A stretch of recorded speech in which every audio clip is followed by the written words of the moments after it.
உங்க கணவரோட எல்லா சோஷியல் மீடியா அக்கவுண்ட்ஸ் நீங்க ஹேண்டில் பண்றீங்களா? ஆமா. உங்க போன் 10 இயர்ஸா 10 வருஷமாவா? அவனுக்கு பர்த்டே விஷஸ் பண்ணா கூட அதுக்கு ரிப்ளை நான் தான் பண்ணுவேன். அவன் தான் பேசலாம்னு நினைச்சிட்டு கூட நிறைய கேர்ள்ஸ் என்கிட்டயே பேசிருக்காங்க. ஓகே, நீங்க அவர் அக்கவுண்ட் வாங்கி அவருக்கு வர மெசேஜ் நீங்க ரிப்ளை பண்றீங்க? ஏன்னா அவன் பண்ணறானா நம்மளே பண்ணிக்கலாம். அவன் யார்கிட்டயும் chat பண்ண கூடாது. அவன் பேசினா என்கிட்ட மட்டும் தான் பேசணும் அப்படின்றதுனால. கஷ்டமா இருக்கு. கல்யாணம் ஆன பிறகு சோஷியல் மீடியால மெசேஜ் பண்ணலாம், நான் பக்கத்துல இருந்து பார்த்தேனே ஃப்ரெண்ட்லியா பேசுறீங்க அவ்வளவுதான். அவர் வந்து ரொம்ப தன்மையா ஓகே எனக்கு அது இதாயிடுச்சு அப்படிங்கிறாரு. பட் ஒருத்தர் ஐடென்டிட்டியை நீங்க கையில வச்சிருக்கீங்க. அவர் என்ன செய்யணும்ங்கறத வந்து நீங்க என்னோட தான் பண்றீங்க. ஹஸ்பண்ட் சோ உங்க அடிமை இல்லையே. பார்க்கும்போது அந்த பொண்ணு பெருமையா சொல்ற மாதிரி நினச்சிது. ஆனால் இது பார்க்கும்போது எனக்கு அசிங்கமாக இருக்க மாதிரி தெரியுது. ஏன்னா இதுவே அந்த 10 வருஷமாக அவர் அனுபவிச்சிருக்காரு. ஆனால் எவ்வளோ ஒரு நல்ல மனுஷனாக இருந்திருப்பாரு பாருங்களேன் இவர். இதுவே அந்த பொண்ணு இடத்துல ஒரு பையனோ அந்த பையன் இடத்துல ஒரு பொண்ணு இருந்திருந்தாங்கன்னு வச்சுக்கேன், அவங்க மேலே கேஸ் கொடுக்குற அளவுக்கு போயிருக்கோம். அவங்க ரிலேஷன்ஷிப் அட்லீஸ்ட் ஒரு 2 வருஷம் தாக்கு பிடிக்கிறதே ரொம்ப பெரிய விஷயம்.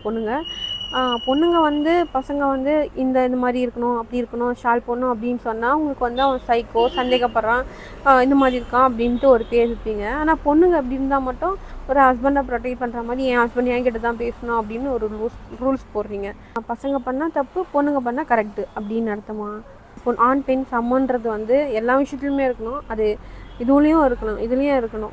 சட்ட ரீதியாகவும் இருக்கணும்னு நான் ஆசைப்பட்றேன். ஏன்னா பசங்களுக்குன்றது ஒரு சட்டம் கூட இங்கே இல்லவே இல்லை. ஸோ பசங்களுக்குன்னு எந்த ஒரு இதுவும் இல்லாதனால தான் பொண்ணுங்க வந்து இவ்வளோ வந்து அட்வான்டேஜ் எடுத்து சில பொண்ணுங்க வந்து நிறைய மிஸ்யூஸ் பண்ணுறாங்களோ அப்படின்னு தோணுது. ஈக்குவாலிட்டி பார்க்கணுன்னா அது எல்லா விஷயத்துலையும் பார்க்கணுன்னு நான் நினைக்கிறேன்.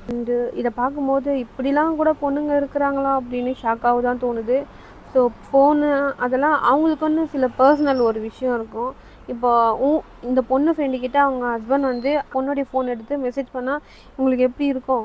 அதே மாதிரி தான் நான் அப்படி அவருக்கும் இருக்கும். ஸோ பொண்ணுங்க இருந்தாலும் சரி பசங்களாக இருந்தாலும் சரி நம்ம பார்ட்னரு நம்ம எப்படி ட்ரீட் பண்ணுறோமோ அதே மாதிரி நம்ம பார்ட்னர் நம்மளை ட்ரீட் பண்ணால் எப்படி இருக்குன்னு ஒரு செகண்ட் யோசித்து பார்க்கணும். ஸோ 2 பேரும் அண்டர்ஸ்டாண்டிங்கோடு இருக்கிறது தான் லைஃபு. ஒருத்தவங்க வந்து நம்மளை இது மாதிரி பண்ணி இன்னொருத்தவங்க வந்து அதுக்கு அடி பண்ணிட்டு போகணும் அப்படிலாம் கிடையாது. ஸோ எனக்கு என்னமோ இந்த பொண்ணு அவர் வந்து எங்கே நம்மளை விட்டுட்டு வேறு ஒரு பொண்ணுக்கூட போயிட போகிறாரோன்ற சந்தேகத்தால் அந்த பொண்ணு இதெல்லாம் பண்ணுதோ அப்படின்னு ஒரு டவுட் வருது. ஆண் பெண் பார்க்கக்கூடாது அப்படின்னா அது எல்லா விஷயத்துலையும் இருக்கணும்.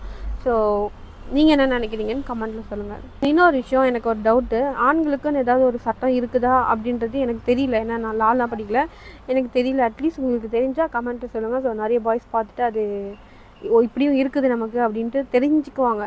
அதனால் ஓகே.